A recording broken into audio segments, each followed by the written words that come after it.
Good morning students.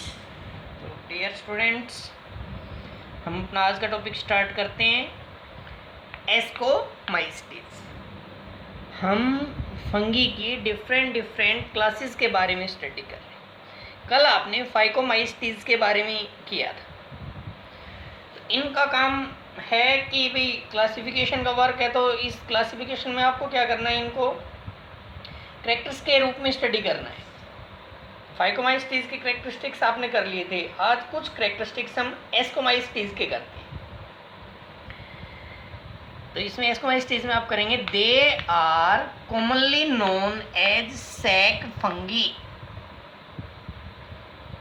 तो इसका common name यहाँ आपको बता दिया कि इनको भाई सैक फंगी भी कहा जाता है। Next, they are mostly multicellular. ये तो फंगी में आपको वैसे ही याद रखना है कि भाई मल्टी सेलुलर हैं, सेप्रोफाइट्स हैं ये। लेकिन इसी में एक बात और आपको याद रखनी, बट यीस्ट इज यूनिसेलुलर, कुछ एक्सेप्शनल केस के साथ कि यीस्ट है वो यूनिसेलुलर है और वो एस्कोमाइस्टीज में ही रखी।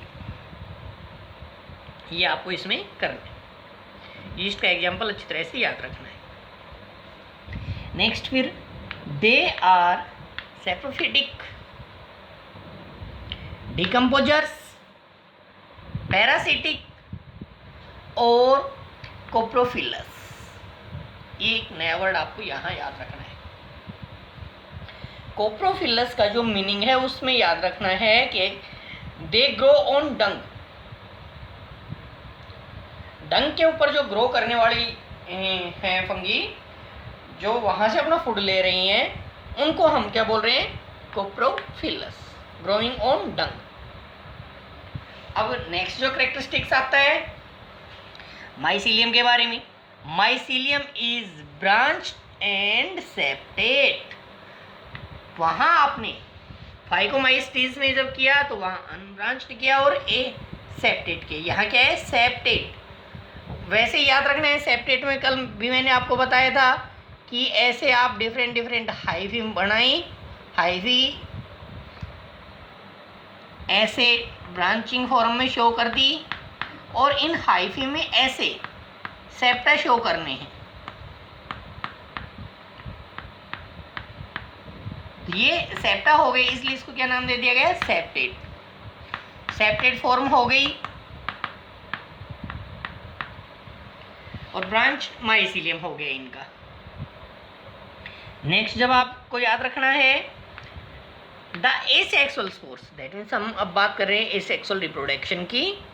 तो इसमें एसेक्सुअल स्पोर्स आर कोनिडिया। नाम याद रखना है आपको कि भाई एसेक्सुअल रिप्रोडक्शन के जो स्पोर्स हैं वो कौन से स्पोर्स हैं, कोनिडिया। प्रोड्यूस्ड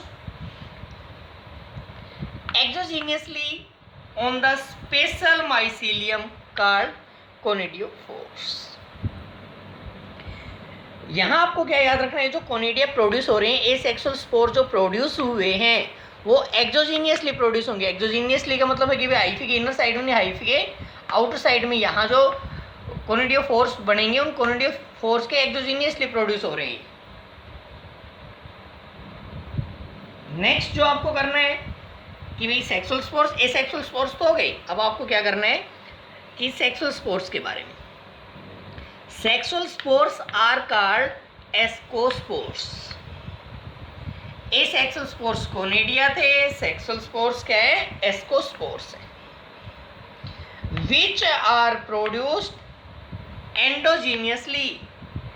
जो एसेक्सुअल स्पोर्स थे वो एक्सोजीनियसली प्रोड्यूस हो रहे थे, सेक्सुअल स्पोर्स है endogenously. In sac like asci, एक सैक लाइक स्ट्रक्चर के अंदर ये प्रोड्यूस हो रहे हैं और एंडोजीनियसली प्रोड्यूस हो रहे हैं, और इसी बेस पे इनको क्या नाम दिया है, ascomycetes. These asci are arranged in different fruiting bodies called ascocarps. जो ये सैकलाइक एस्की बने हैं ये अरेंज हो गए डिफरेंट फ्रूटिंग बॉडीज में। इनके लिए एक और वर्ड यूज हो गए, एक और टर्म यूज हो गई, एस्कोकार्पस। तो यहाँ आपको मेन 2 वर्ड्स याद रखने हैं। कोनिडिया एसेक्सुअल स्पोर्स हैं, एस्कोस्पोर्स सेक्सुअल स्पोर्स हैं। कोनिडिया एक्सोजीनियसली प्रोड्यूस हुए हैं और एस्कोस्पोर्स एंडोजीनियसली प्रोड्यूस हुए हैं और सैकलाइक स्ट्रक्चर में एस्की में प्रोड्यूस हुए। ये एस्की अरेंज होकर फ्लोटिंग बॉडीज बना रही है। इन फ्लोटिंग बॉडीज को एस्कोकार्पस कहा गया। एक जो मेन इसका और करेक्टरिस्टिक्स है, क्योंकि ये सारे जनरल करेक्टरिस्टिक्स में आपके पहले हो चुके हैं। डाइकैरियोफेज, इनके अंदर एस्कोमाइस्टीज में डाइकैरियोफेज प्रेजेंट होती है, जहां आपको याद रखना है कि भाई सेक्सुअल रिप्रोडक्शन में ये फेज आती है कुछ फंगी के अंदर, जिसमें आपको भाई सेक्सुअल रिप्रोडक्शन में आपने किया कि प्लाज्मोगेमी होगी, कैरियोगेमी और फिर मियोसिस। तो कैरियोगेमी न्यूक्लियस है दोनों, जब एन आपको जोड़ के बताए थे, एन प्लस में एन जो स्टेज आ जाती है उसको क्या बोला जाता है, डाइकैरियोफेज। ये हम एल्गी के फंगी के जनरल करेक्टर्स में आपको बता चुके हैं, तो एक बार जनरल करेक्टर्स रिवाइज भी कर लेना आप, वहाँ आपको पता चल जाएगा डाइकैरियोफेज क्या है।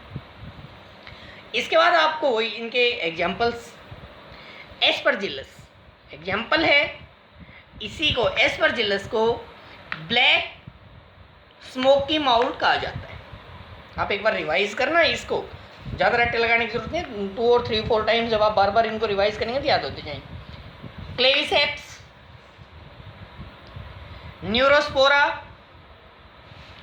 मोरल्स, बफल्स, पेनिसिलियम, ये कुछ एस्कोमाइस्टीज के मैंने एग्जाम्पल लिखे हैं जो मोस्टली ज़्यादातर एग्जाम्स के अंदर पूछे जाते हैं। इन्हीं में से क्वेश्चन पूछे जाते हैं कि कौन से क्लास के अंदर ये बिलोंग करते हैं, और ये पहले ही मैं इसका एग्जाम्पल लिख चुका हूँ, तो आपको ये एग्जाम्पल्स के साथ भी याद रखना है। एक इसमें थोड़ा सा आपको ये याद रखना है कि जो ये मोरल्स हैं, बफल्स हैं, ये एडिबल फंगस हैं जो ह्यूमन बींग्स के भी कंजप्शन में इनका यूज होता है। और जो ये न्यूरोस्पोरा है, इसका बायोकेमिकल और जेनेटिक वर्क में इसका यूज होता है। न्यूरोस्पोरा में जो जेनेटिक वर्क है काफ़ी हुआ है, इसके ऊपर 1 जीन 1 एंजाइम थ्योरी भी इसी बेस पे बिडल और टेटम ने दी थी, इसी के ऊपर एक्सपेरिमेंट करके ना। तो ऐसे, और पेनिसिलियम का आप लोगों को पहले पता है पेनिसिलियम के बारे में कि जो एंटीबायोटिक्स प्रोड्यूस्ड हुई थी, जो फर्स्ट इसी से ही प्रोड्यूस हुई थी पेनिसिलिन से।